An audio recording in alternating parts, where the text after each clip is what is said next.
Halo Tribuners, senang sekali saya Mesya Marasabesi bisa menyapa Anda kembali di Tribun Ambon hari ini edisi 21 Maret 2022.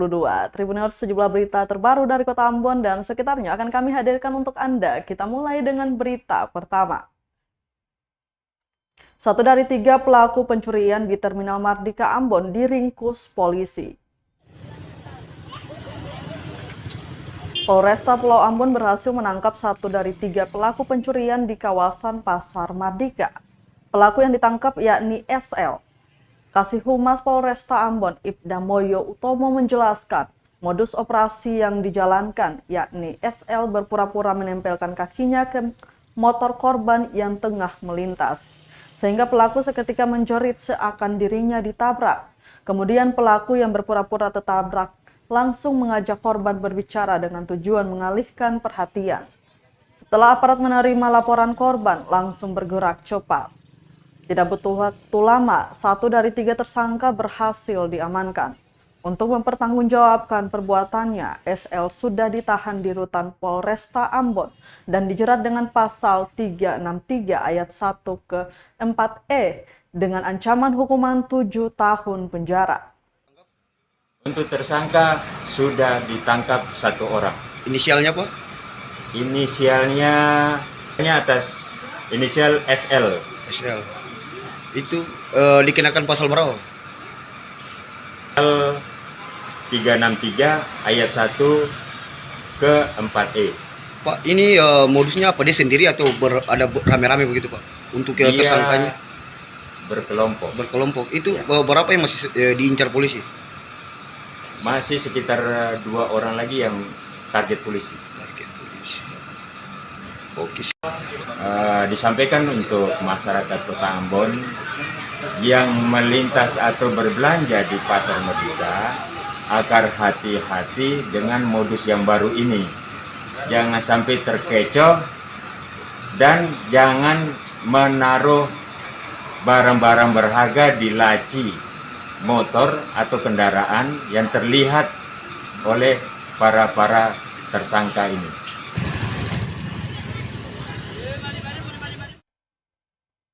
Polisi imbau warga waspadai pencurian modus terbaru di Kota Ambon. Belakangan modus pencurian semakin beragam di Kota Ambon. Versi terbaru yang ditemukan polisi di Terminal Mardika adalah pelaku berpura-pura terkena serempet kendaraan milik korban. Setelah itu pelaku langsung berbincang mengajak korban untuk ganti rugi. Demikian disampaikan Kasih Humas Polresta Ambon, Ibda Moyo Utomo, Senin 21 Maret 2022. Untuk itu dia mengimbau kepada masyarakat yang melintasi Pasar Mardika saat siang maupun malam harus selalu waspada. Untuk diketahui, Polresta Ambon berhasil menangkap 1 pelaku SL atas pencurian dengan pemberatan atau curat yang terjadi di kawasan Pasar Mardika, Kota Ambon beberapa waktu lalu. Atas perbuatan SL kini telah mendekam di rumah tahan Polresta Ambon dan terancam hukuman 7 tahun penjara. Tidak hanya itu, polisi juga sementara mengejar kedua pelaku yang merupakan teman SL. Disampaikan untuk masyarakat, ada modus terbaru yang terjadi pencurian di Pasar Merdeka.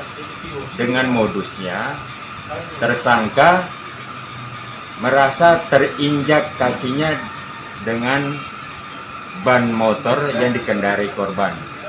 Dengan adanya terinjak kakinya, tersangka menyampaikan ke korban bahwa Cacai, saya punya kaki terinjak, sakit.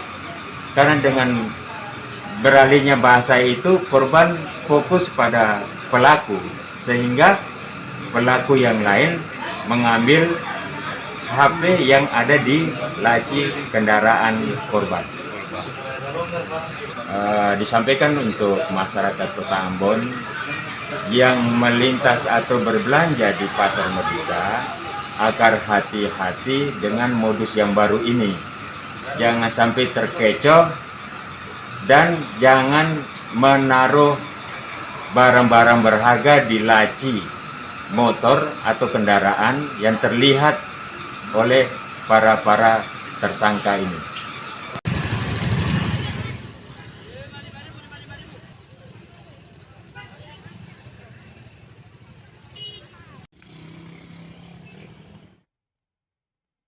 Jelang Ramadan, distributor akui stok bahan pokok tak bisa terpenuhi. Wakil Ketua Komisi 2 DPRD Kota Ambon, Hari Putra Farfar, mengatakan stok bahan pokok jelang Ramadan 1443 Hijriah belum bisa terpenuhi dengan baik. Hal itu ia sampaikan berdasarkan hasil rapat bersama Dinas Perindustrian dan Perdagangan atau Indak dan distributor beserta para pengecer di Kota Ambon. Hari mengatakan saat ini sudah banyak keluhan masyarakat terkait kelangkaan bahan pokok seperti minyak goreng, gula pasir, dan garam. Lanjutnya menjelang bulan suci Ramadan, semua bahan pokok itu sangat dibutuhkan. Ia meminta agar para distributor harusnya berupaya untuk menstabilkan stok bahan pokok bahkan hingga 3 bulan ke depan. Diketahui berdasarkan prediksi kalender tersebut, 1 Ramadan 1443 Hijriah dalam kalender Hijriah bertepatan dengan Sabtu 2 April 2022 mendatang.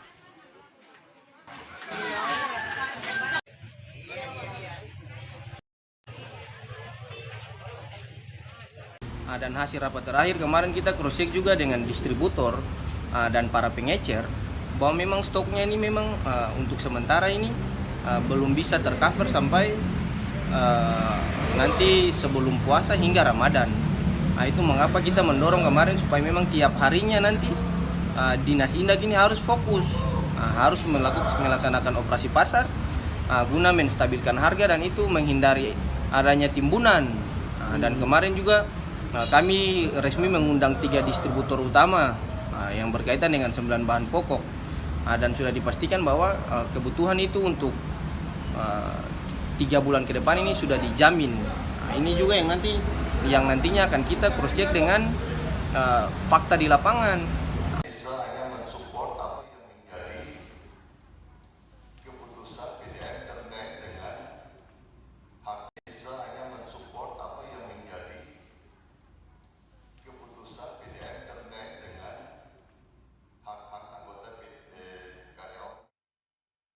DPRD Ambon bakal gandeng Polresta gelar operasi pasar antisipasi timbunan barang.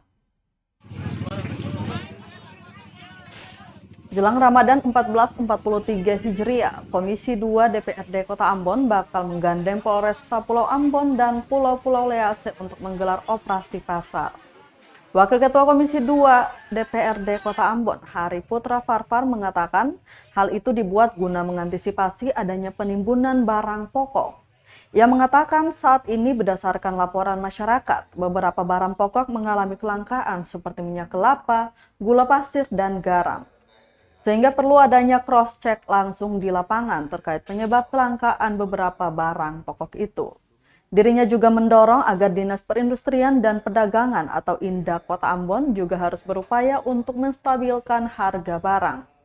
Diketahui berdasarkan prediksi kalender tersebut, 1 Ramadan 1443 Hijriah dalam kalender Hijriah bertepatan dengan Sabtu 2 April 2022 mendatang.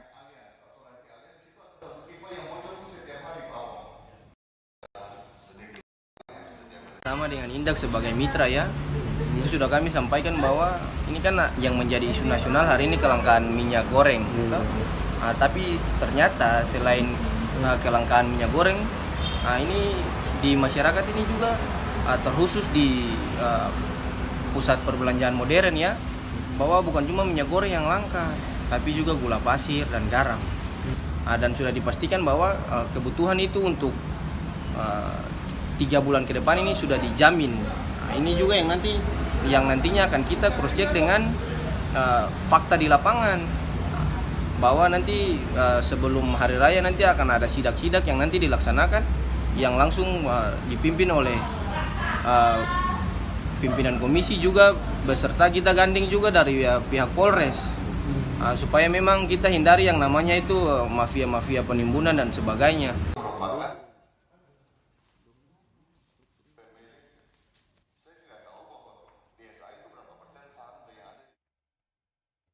Konjen Australia komitmen tingkatkan pemahaman mahasiswa melalui ABC Unpati. Konsul Jenderal Australia di Makassar, Miss Bronwyn Robbins, mengatakan pihaknya berkomitmen meningkatkan pemahaman mahasiswa terkait Australia melalui Aussie Bagnett Corner atau ABC Universitas Patimura Unpati. Dia menyebutkan dengan mengunjungi ABC Unpati, mahasiswa sudah bisa menjelajah Australia melalui fasilitas yang disediakan seperti buku, brosur, dan lainnya. Selain itu, ABC Unpati didirikan sebagai titik fokus bagi Australian Alumni Association atau Ikatan Alumni Mahasiswa Australia atau IKAMA di lingkungan kampus dan di Maluku secara luas. Hal itu turut mempermudah para pemburu beasiswa Australia Award atau AAIS di Maluku dalam membangun jejaring dan mempelajari berbagai universitas di Kanguru itu. Maksud kami di universitas di negeri Kanguru itu. Adapun kunjungan Konsul Jenderal Australia di Makassar, Miss Bronwyn Robbins, ini disambut hangat Wakil Rektor 4, Muspida dan Ketua ABC Unpati, Collins Lebetubun beserta tim relawan.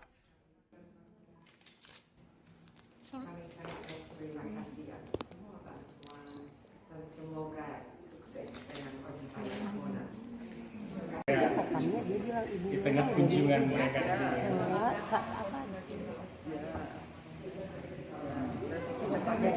di sini.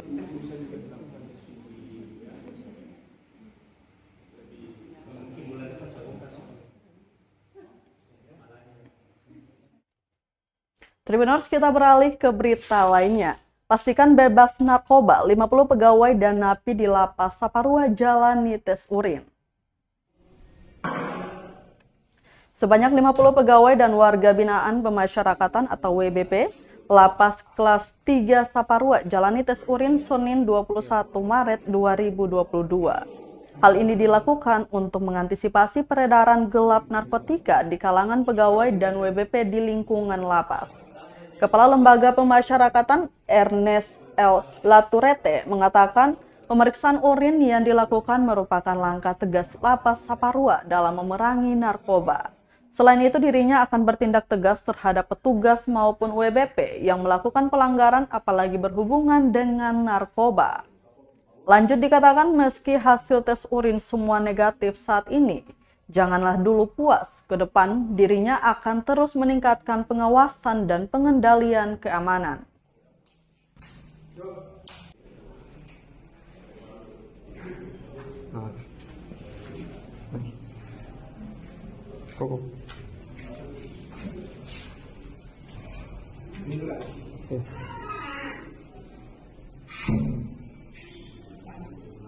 Ya.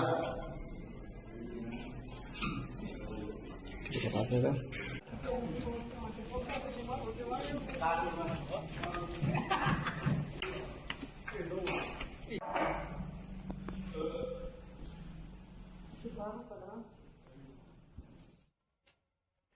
Bendungan Wayapo bakal aliri 10.000 hektar sawah. Petani diburu senang. 10.000 hektar lahan pertanian di Pulau Buru, Maluku bakal terairi ketika Bendungan Wayapo beroperasi. Para petani pun mengaku akan sangat terbantu dengan keberadaan bendungan terbesar di Provinsi Maluku itu. Produktivitas pertanian pun bakal jauh meningkat sehingga mampu menjaga ketahanan pangan lokal. Hal tersebut disampaikan seorang petani desa Waikerta, Kecamatan Wayapo, Nana Suryana, 49 tahun kepada tribunambon.com. Kata dia, musim kemarau menjadi kekhawatiran petani selama ini, sehingga keberadaan bendungan mampu menjawab kebutuhan air di musim itu. Senada dengan itu, petani lainnya, Tono berusia 41 tahun, mengaku senang dengan pengerjaan bendungan Wayapo. Menurutnya, jika perairan lancar, maka panen tidak akan bergantung musim. Petani bahkan bisa panen hingga lebih dari 3 kali dalam 1 tahun. Dia pun berharap bendungan bisa segera beroperasi agar tingkat perekonomian semakin membaik. Diketahui bendungan bertipe urugan zonal dengan inti tegak setinggi 72 meter juga dapat mereduksi banjir sebanyak 557 meter kubik per detik. Selain itu, bendungan Wayapo yang dalam pengerjaan di desa Wapsalit, Kecamatan Lolongguba itu juga disebut mampu memproduksi daya listrik hingga 8 MW.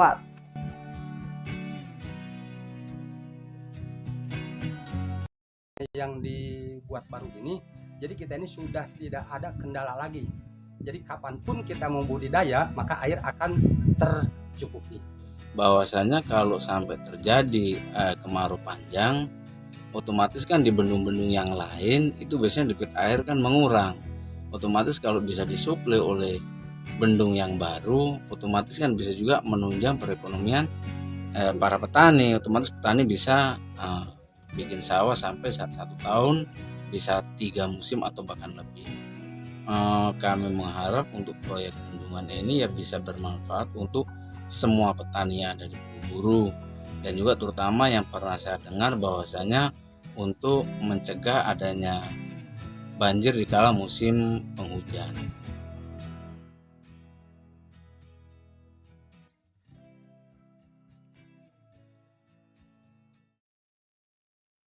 Dan Rem Binaya resmikan jembatan gantung, diharapkan mampu memperlancar mobilitas warga Buru Selatan.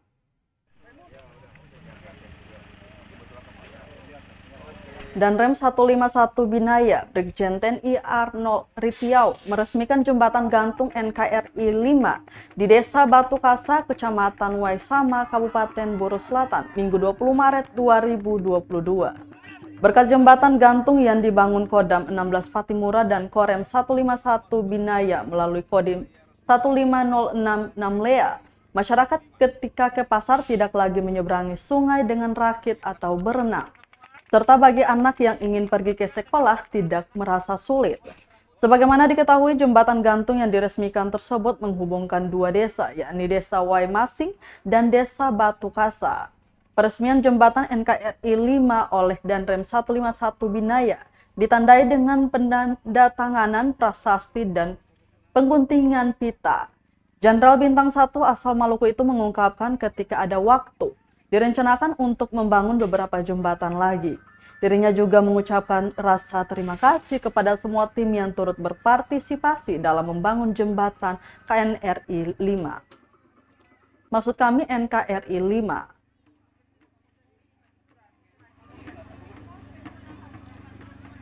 Hashim Tuarita mengucapkan terima kasih kepada Danrem 151 Binaya atas dedikasinya karena sudah membangun jembatan penghubung untuk masyarakat.